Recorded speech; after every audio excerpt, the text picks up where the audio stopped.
Hamba Gusti. Lekas engkau siapkan laskar perang Kediri. Beri pelajaran pada Tumapel, sebuah pelajaran yang keras. Tangkap hidup-hidup atau mati Tunggul Ametung. Jangan pernah kau kembali ke Kediri tanpa membawa Tunggul Ametung itu hidup-hidup atau potongan kepalanya. Baleman, kau sanggup? Hamba sanggup mengemban titah dari Gusti Prabu. Prajurit-prajurit Kediri pasti akan menghancurkan Tumapel dan menangkap Tunggul Ametung dalam beberapa gebrakan saja, Yang Mulia.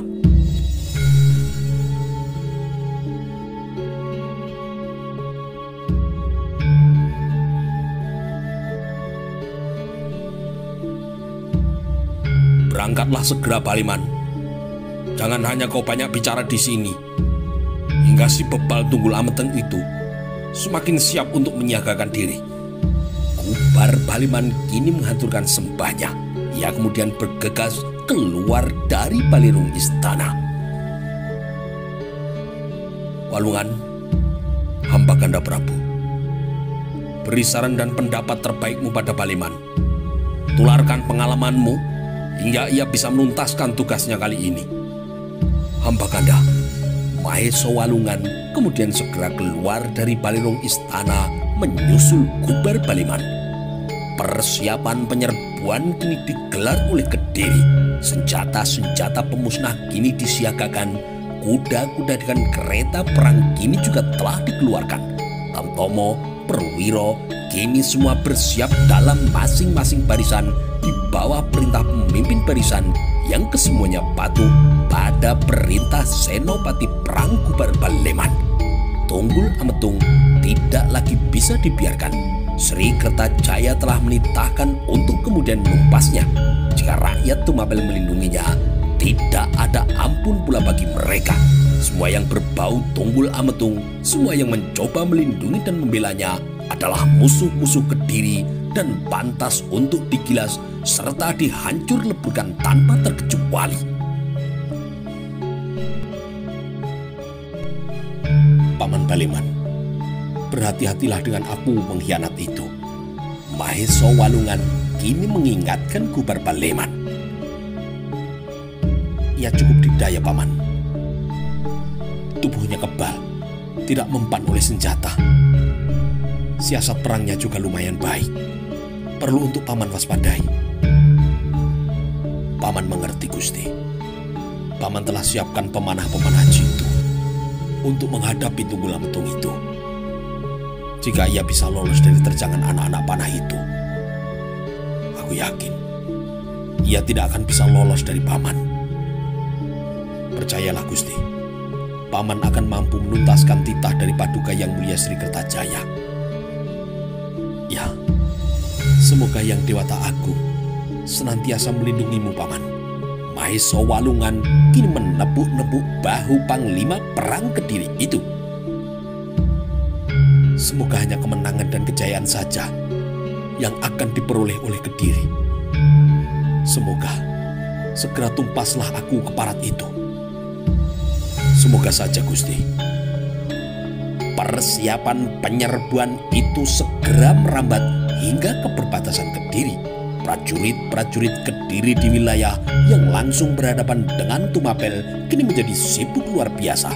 Mereka bersiaga penuh menjadi ujung tombak pembuka serbuan ke Tumapel. Semua persiapan itu tidak lepas dari pengamatan pasukan Telek Sandi Tumapel. Tidak juga lepas dari pengamatan kawan-kawan lama Arok. Pengetahuan Arok dan Kolo Sewu yang bersiaga di perbatasan kini bersatu. Tampaknya Kediri akan segera menyerang Tumapel. Kolo Sewu kini menyimpulkan.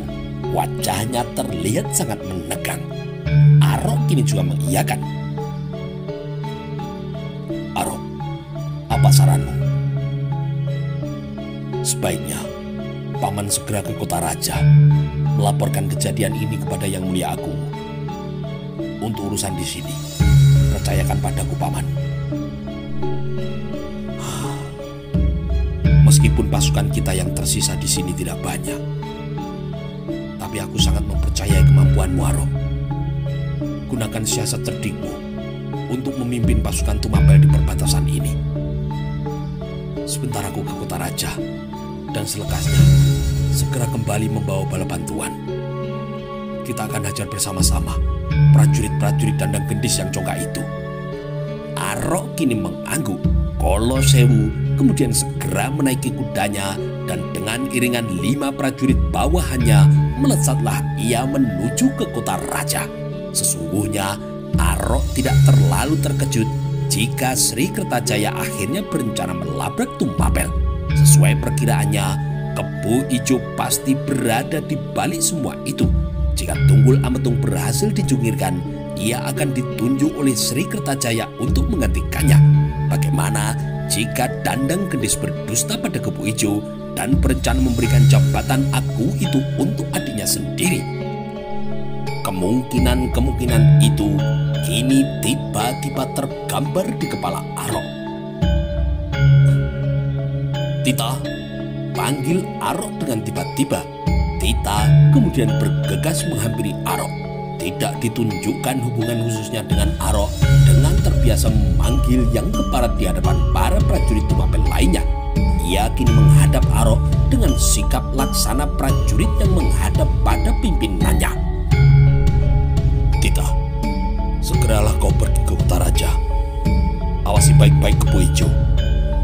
Firasatku mengatakan saat ini ia sedang merencanakan sesuatu. Baik, aku akan segera kembali. Tita kemudian bergegas menaiki kudanya dan memacunya kencang-kencang menuju ke kota raja. Sementara itu di perbatasan, Arok kini mengatur prajurit Tumapel. Hanya sekitar 100 jumlah prajuritnya, tidak seimbang dengan jumlah prajurit-prajurit Kediri yang hendak melintas. Kepiawaian siasat Arok kini kembali diuji. Sejenak ia mengingat keberhasilan pasukan Tumapel ketika melumpuhkan prajurit-prajurit Kediri yang menyamar menjadi para perampok. Nampaknya siasat itu pula yang akan dilaksanakannya dengan sedikit perubahan. Arok kini memerintahkan semua prajurit Tumapel di perbatasan untuk membuat lubang-lubang perlindungan, membiarkan para prajurit Kediri itu melintas dan tidak langsung melakukan perlawanan. Membiarkan pula pos penjagaan mereka kosong hingga nanti akan mudah diduduki oleh para prajurit Kediri. Nanti, setelah prajurit-prajurit itu terpisah dari induk pasukannya, barulah kita serang mereka dari seluruh penjuru secara mendadak. Serangan dimulai dengan pasukan pemanah. Hendaknya kalian perhatikan betul-betul. Jangan sampai kalian mendahului menyerang sebelum kalian melihatku mengacung-acungkan bendera. Kalian paham? Serentak para prajurit Tumapel itu menyahut seruan dari Ken Arok. Persiapan kini segera dilakukan. Para prajurit Tumapel membuat lubang-lubang perlindungan di berbagai tempat. Agak berjauhan tempatnya dari pos penjagaan itu. Setiap lubang perlindungan cukup dimuati 5 hingga 10 prajurit. Ditutupnya dengan ranting-ranting dan aneka dedaunan untuk penyamaran. Dalam waktu yang tidak terlalu lama, segera para prajurit itu kemudian berlindung menunggu di dalam lubang perlindungan dengan senjata mereka yang terhunus. Tibalah kini waktu yang menentukan itu. Dari beberapa penjuru, pasukan Kediri berdatangan menuju pusat pemerintahan Tumapel setelah didahului para prajurit yang bersiaga di perbatasan. Melewati perbatasan di mana pasukan Ken Arok kini berada, mereka kini terheran-heran. Tidak mereka jumpai seorang prajurit Tumapel pun di sana. Waspada, perhatikan sekeliling kita ini baik-baik. Salah seorang pemimpin pasukan Kediri kini berkata. Matanya menatap berkeliling, semakin tajam semakin meneliti. Bisa jadi ini adalah jebakan. Sekalian prajurit Kediri kian waspada mengamati sekelilingnya. Namun tidak juga mereka lihat seorang prajurit Tumapel pun kecuali kesunyian hutan belaka. Tidak juga mereka temukan seorang prajurit Tumapel dari balik pohon maupun semak-semak di sekitar pos penjagaan itu. mereka pasti telah berkumpul di sekitar kota raja untuk menghadapi serangan kita. Pemimpin pasukan itu kini menyimpulkan. Mereka kemudian melanjutkan perjalanan dengan meninggalkan sekitar 100 prajurit untuk menduduki pos penjagaan prajurit Tumapel itu. Siasat Arok kini berjalan sesuai dengan rencananya. Para prajurit Tumapel juga amat patuh pada perintah senopatinya. Setelah tengah malam lewat, Ken Arok kemudian muncul dari lubang perlindungannya, kemudian sambil mengibar-ibar bendera. Melesatlah kini anak-anak panah laksana hujan ke arah para prajurit Kediri. Dalam keadaan panik itulah, dalam keadaan tidak bersiaga itulah, tubuh-tubuh prajurit Kediri bertumbangan disertai jeritan menyayat dan juga memilukan hati karena terkena anak-anak prajurit Tumapel. Serasa kini tidak ada tempat mereka untuk bersembunyi atau berlindung. Kemanapun mereka berlari, maka ke arah itu pula anak-anak panah para prajurit Tumapel itu tertuju. Dalam waktu yang tidak berapa lama, sebagian besar prajurit Kediri di pos penjagaan itu telah meregang kehilangan nyawa mereka, sementara sebagian kecil memilih untuk menyerah. Dalam sekejap saja, tangan mereka kini telah teracung tinggi-tinggi. Menggelegar kini suara Arok memerintahkan penghentian serangan terhadap seluruh pasukannya. Pasukan Tumapel pimpinan Ken Arok itu kemudian bersorak. Mereka meraih kemenangan dalam waktu yang tidak berapa lama. Senjata-senjata rampasan mereka peroleh, beberapa prajurit Kediri mereka tawan, dan tanpa diperintah mereka kini mengeluh-elukan nama Ken Arok. Para tawanan itu kemudian dikumpulkan, diikat kedua tangannya, dan di bawah ancaman pedang pada masing-masing leher mereka. Kepada para tawanan itu, Arok kini mengajukan pertanyaannya. Mengapa Kediri menyerang Tumapel? Apa kesalahan Tumapel pada Kediri? Ampun Gusti. Salah seorang tawanan kini menganggukkan kepala dengan wajah yang dipenuhi ketakutan. Arok kini tersenyum dalam hatinya. Seumur-umur baru kali ini ia dipanggil dengan sebutan Gusti. Kami hanya diperintah untuk menangkap hidup atau mati aku Tunggul Ametung yang berniat menjadi raja, menyaingi Paduka Yang Mulia Sri Kertajaya. Dari mana Paduka Sri Kertajaya mengetahui niat Tunggul Ametung seperti itu? Kami tidak tahu Gusti. Sungguh, kami hanya diperintah untuk menangkap hidup atau mati aku Tumapel itu saja. Mata Arok kini beredar. Ditunjuknya salah seorang yang paling kekar di antara para tawanan itu.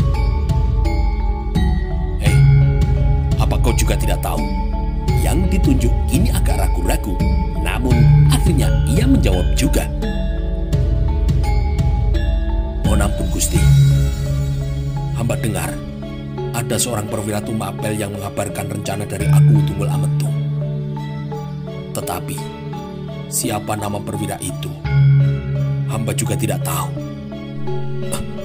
Sungguh berani dipotong lidah hamba jika hamba kemudian berdusta. Arok kini tersenyum. Tidak sulit menebak siapa perwira Tumapel itu. Baiklah jika demikian, kalian kuampuni. Kini kalian bebas. Pulanglah kalian ke Kediri. Beberapa prajurit Tumapel kini keheranan mendengar ucapan dari Ken Arok. Lepaskan ikatan tangan mereka. Meskipun tetap keheranan, para prajurit Tumapel itu tetap menjalankan perintah dari Arok. Gusti, jika Gusti izinkan, kami ingin bergabung dengan pasukan Tumapel. Baru kali ini, kami dapati seorang pemimpin yang mau mengampuni kami. Si paling kekar itu berujar dengan wajah yang penuh hormat, bersila dengan sembah yang tertuju pada Arok. Benar Gusti, prajurit Kediri lainnya kini turut pula berujar. Hanya kematian yang disediakan oleh Sri Kertajaya jika kami kemudian pulang ke Kediri dan gagal. sebaiknya kami mengabdi untuk Tumapel. Telah Gusti tunjukkan sikap pemimpin yang seharusnya kepada musuh. Beri kesempatan kami untuk mengabdi pada Tumapel, Gusti. Begitu mudahnya kalian segera menanggalkan seragam Kediri untuk kemudian berganti seragam Tumapel. Seperti itu pula yang akan kalian lakukan jika musuh kalian kelak mendapatkan kemenangannya. Arok kini terlihat mencibir. Tidak, Gusti. Kami bersungguh-sungguh demi Yang Dewata Agung. Benar, Gusti. Aku tidak bisa memutuskan. Semua keputusan ditentukan oleh Yang Mulia Agung. Aku hanya prajurit Tumapel biasa. Kalian boleh pulang ke Kediri. Arok ini menjawab. Sekalipun Gusti hanya seorang prajurit, namun kebijaksanaan Gusti laksana kebijaksanaan seorang raja. Kami akan tetap mengikuti Gusti, meskipun hanya sebagai tawanan, Gusti.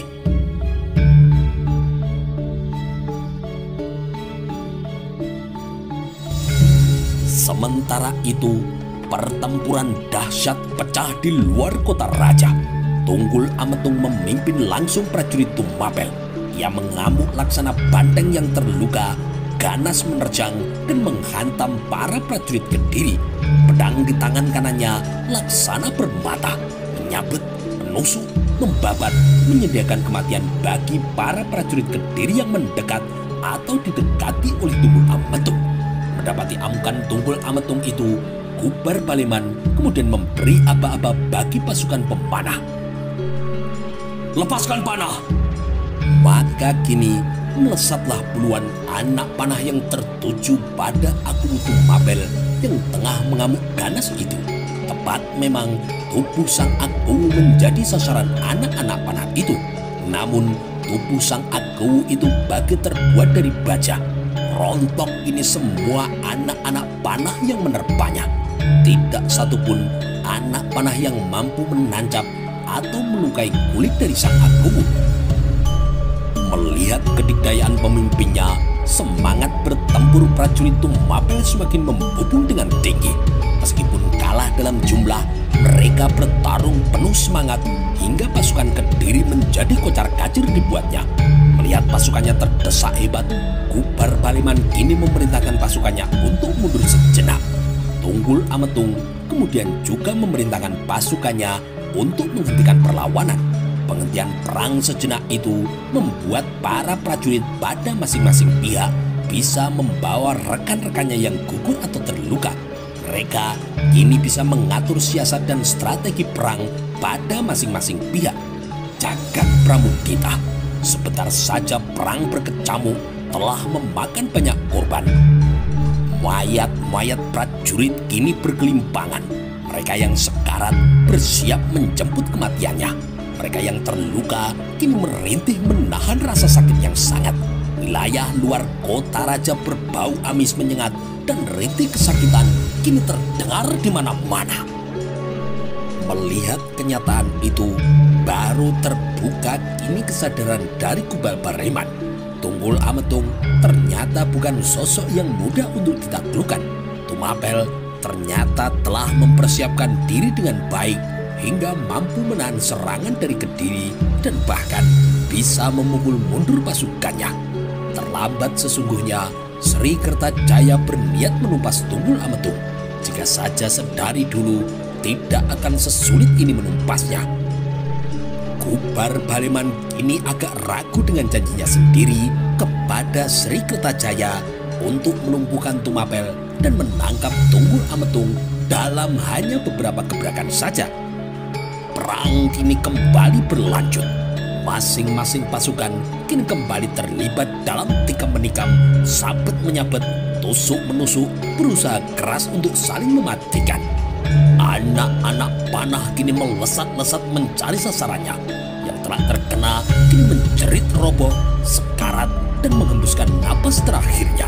Yang tidak terlalu terkena telak menjerit pula kesakitan, menahan kucuran darah, dan melanjutkan peperangan itu kembali. Tidak ada lagi kata mundur. Yang disediakan kini tinggal mematikan atau kematian itu sendiri. Tunggul Ametung kini kembali menggila. Tidak juga anak panah, pedang dan tombak yang mengena pada tubuhnya mampu kemudian melukainya. Ia mengamuk, pedang tajamnya kini telah menyebabkan puluhan prajurit Kediri kehilangan nyawa. Dalam hiruk pikuknya suasana pertempuran itu, Tunggul Ametung kini menggertak dengan lantang. Hei orang-orang Kediri, hanya sia-sia kalian mengantarkan nyawa menuju Tumapel ini.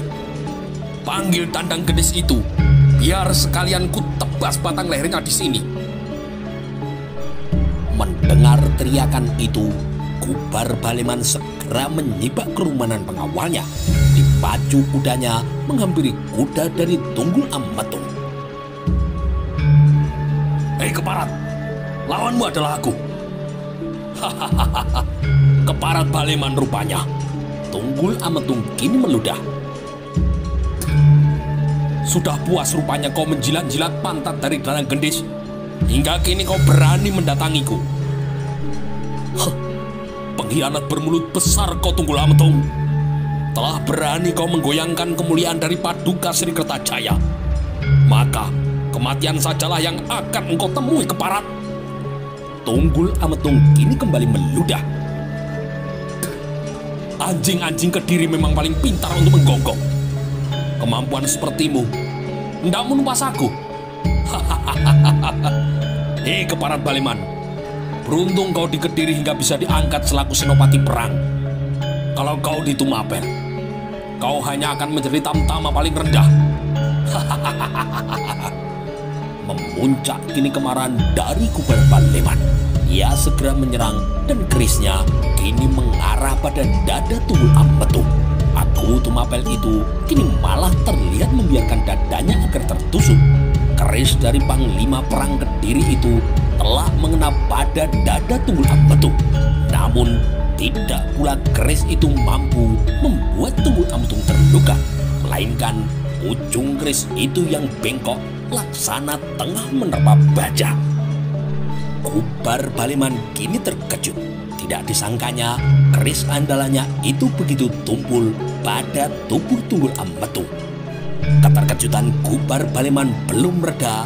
Ia kini telah kehilangan nyawa setelah pedang tajam dari Tunggul Ametung berkelebat ganas memenggal lehernya. Panglima Kubar Baleman kini tewas mengenaskan tanpa sempat ia kemudian menjerit. Kematian Panglima Kubar Baleman telah mengagetkan prajurit-prajurit Kediri dan membuat teriakan kemenangan kini bergema di kubu Tumapel. Semangat bertarung dari para prajurit Tumapel semakin menggila hingga memaksa para prajurit Kediri kembali terdesak mundur. Perwira-perwira Kediri yang tersisa kini menyerukan pasukannya untuk kemudian bergerak mundur. Hentikan! Seru Tunggul Ametung kepada para prajuritnya. Biarkan anjing-anjing Kediri itu mundur. Biarkan mereka kembali ke Kediri membawa anjing Kubar Baleman yang tanpa kepala itu. Biarkan Dandang Gendis ke sini untuk kutebas batang lehernya. Sorak-sorai kemenangan para prajurit Tumapel mengiringi mundurnya para prajurit Kediri. Tunggul Ametung kini bertolak pinggang di atas punggung kudanya sambil mengamati mundurnya pasukan Kediri. Tawa congkaknya kini membahana, terus ditantang dan disumpah-sumpahnya Sri Kertajaya. Mundurnya para prajurit Kediri itu telah mengejutkan Arok yang tetap bersiaga di perbatasan. Arok dengan cepat membantah situasinya. Mundurnya pasukan Kediri tentu seizin dari Sang Agung yang telah berhasil mengalahkan mereka. Ia kemudian memerintahkan segenap anggota pasukannya untuk kembali berlindung dan tidak melawan pasukan Kediri yang hendak melintas. Ia perintahkan semua anggota pasukannya untuk bersiap dengan anak-anak panah mereka di balik perlindungan untuk melindungi diri mereka. Dengan disertai para tawanannya, Arok kini sengaja mencegat iring-iringan prajurit kalah perang itu. Keterkejutan kini kembali mendera para prajurit Kediri. Daerah perbatasan yang semula kosong ketika mereka lewati, kini terdapat seorang prajurit Tumapel pemberani dengan disertai kawan-kawan mereka sendiri di belakang prajurit pemberani itu. 4 orang perwira pemimpin pasukan Kediri kemudian datang pada Arok. "Apa maumu?" Salah seorang perwira pemimpin prajurit Kediri itu kemudian berujar. "Aku hanya ingin menawarkan." Arok kini tersenyum. "Apakah kalian ingin tetap kembali ke Kediri atau bergabung dengan Tumapel seperti kawan-kawanmu ini?" Terjadi kini kegemparan di kalangan para pemimpin prajurit Kediri. Berdebat kini mereka dengan sengit. Sebagian memilih tetap pulang ke Kediri, sebagian memilih bergabung dengan Tumapel karena merasa hanya akan menemui kematian setelah gagal menunaikan tugas dari Sri Kertajaya. Tawaran dari Arok kini semakin membimbangkan mereka. "Aku berjanji akan memintakan ampunan kepada Yang Mulia Agung kepada kalian yang menyatakan bergabung dengan Tumapel." Maka kini terpecahlah barisan prajurit Kediri menjadi 2 bagian. Mereka yang memilih kembali ke Kediri bergegas meninggalkan wilayah Tumapel membawa kekalahan mereka. Mereka yang menyatakan bergabung dengan Tumapel tetap tinggal di perbatasan itu. Prajurit-prajurit Kediri yang membelot menyatakan kesetiaannya kepada Tumapel di hadapan Arok tanpa sedikit pun pertumpahan darah. Arok kini telah mendapat begitu banyak tawanan calon prajurit Tumapel berikut dengan senjata perang mereka. Ia kemudian memerintahkan segenap prajurit Tumapel itu untuk berkumpul. "Kita akan kembali ke kota raja," seru Arok kemudian. Maka bergeraklah pasukan itu menuju kota raja. Dengan berkuda, Arok kini memimpin barisan itu diikuti 12 pemimpin prajurit Kediri di kiri dan kanannya. Berbaris mengular prajurit-prajurit kini di belakangnya. Prajurit-prajurit Tumapel dan prajurit-prajurit Kediri pelarian bergabung menyatu di bawah perintah Arok yang kembali menunjukkan kualitas kepemimpinannya. Tunggul Ametung yang masih bersiaga di luar kota raja disertai para prajuritnya kini kembali bersiaga penuh saat melihat kedatangan pasukan dalam jumlah yang lumayan besar itu. Terperanjat kini Akuwu Tumapel saat melihat Ken Arok berada di depan barisan itu.